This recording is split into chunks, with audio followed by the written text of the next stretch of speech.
დასრულდება თუ არა ერთდღიანი თავისუფლება გიგი უგულავა საქალაქო სასამართლოს განაჩენსელის თბილ სერვისისა და რიყის გასხვისების საქმეზე მოსამართლე ლაშა ჩხიკვაძე გადაწყვეტილების მისაღებადაა გასული. თუმცა ვერდიქტი ბრალდებულის დასკვნითი სიტყვის გარეშე გამოცხადდება. საბოლოო სიტყვის მოსამზადებლად უგულავა დამატებით დროს ითხოვდა, მაგრამ შუამდგომლობა, ისევე როგორც ხდომის ერთი კვირით გადადების თხოვნა არ დაკმაყოფილდა. დღევანდელი პროცესი კვლავ მწვავე პოლიტიკური განცხადებებით დატვირთული აღმოჩნდა. დედაქალაქის მთავრობის ყოფილმა ხელმძღვანელმა, რომელმაც ჯერ კიდევ დილით განაჩენის დღეს გამოტანა გამორიცხა, პროკურატურა სასამართლოზე ზეწოლაში კიდევ ერთხელ დაადანაშაულა. საბიუჯეტო თანხების მითვისება გაფლანგვა, ეს არის რიყისა და თბილ სერვისის საქმეზე წაყენებული ბრალდება, რომელიც უგულავას 2013 წლის თებერვალში წაუყენეს. რატი ხვისტანი მუშაობს დილიდან საქალაქო სასამართლოში, მას ახლა პირდაპირ ეთერში ვთავთ, რატი თუ არის ცნობილი განაჩენის გამოცხადების დრო და ასევე რა პროგნოზები კეთდება ვერდიქტამდე სასამართლოში. რამდენიმე წუთის წინ გიგი უგულავას ადვოკატებს საქალაქო სასამართლოდან შეატყობინეს, რომ 10 საათზე მოსამართლე გამოაცხადებს განაჩენს ამ საქმესთან დაკავშირებით. რაც შეეხება პროგნოზებს, პოზიტიური მოლოდინი ნაციონალური მოძრაობის წევრებს არ აქვთ. ისინი აცხადებენ, რომ ყველაფერი წინასწარ არის გადაწყვეტილი და ხელისუფლებამ სასამართლოზე პოლიტიკური ზეწოლა განახორციელა. პოლიტიკურ ზეწოლაზე ნაციონალური მოძრაობის წარმომადგენლებმა დღეს სასამართლოს კიბეებზე გამართულ აქციაზეც ისაუბრეს. გათავისუფლების მოთხოვნით. მე გაძლევთ კამერები გვიღებენ ახლა. მე გაძლევთ პირობას. მე ვაძლევ მოსახლეობას პირობას. პირადად მე ვაძლევ მოსახლეობას პირობას, რომ ჩვენი გამარჯვების შემდეგ საქართველო იქნება ქვეყანებო.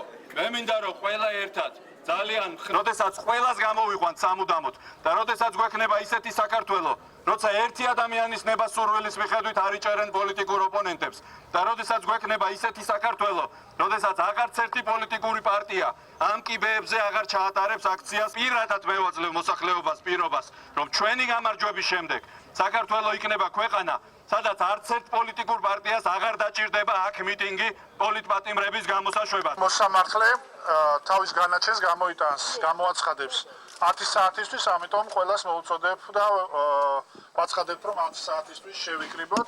გარდა ამისა, მინდა მივმართო სახალხო დამცველ უჩან ანუაშვილს. ფაქტობრივად 3 დღის განმავლობაში ვერ უკავშირებით ვერც სამთავრობოზე და ვერც ჩვეულებრივად მობილურზე მივწერეთ, მაგრამ იმალება. მოკლედ იძებნება უჩან ანუაშვილი და თხოვთ, რომ გამოგვეხმაუროს. თავად გიგი უგულავა ამ წუთებში სასამართლოს ტერიტორიაზე არ იმყოფება, როგორც მან განაცხადა, ის ოჯახში იქნება იმ პერიოდამდე, სანამ სასამართლოზე მოუწევს მოსვლა განაჩენის მოსასმენად. თავად უგულავა აცხადებს, რომ მას არ აქვს ოპტიმისტური განწყობა განაჩენთან დაკავშირებით, ისიც მიიჩნევს, რომ პოლიტიკური ზეწოლის გამო ყველაფერი წინასწარ არის გადაწყვეტილი.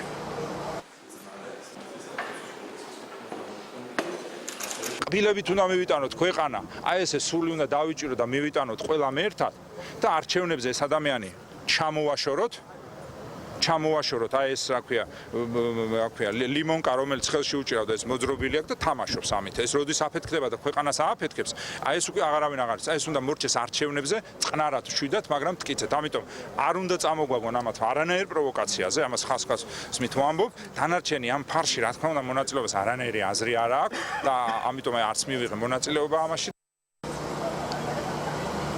სასამართლოს ხდომა დღეს რამდენიმე საათის განმავლობაში მიმდინარეობდა, რომლის პერიოდშიც გიგი უგულავამ და დაცვის მხარემ დააყენეს შუამდგომლობა სასამართლოს ხდომის ერთი კვირით გადადების შესახებ, თუმცა არც პროკურატურა და არც საბოლოო ჯამში მოსამართლე ამ შუამდგომლობას არ დაეთანხმა და შესაბამისად განაჩენი იმ საქმესთან დაკავშირებით, რომელიც გიგი უგულავას მიმართ მიმდინარეობს, დღეს 10 საათზე იქნება გამოცხადებული.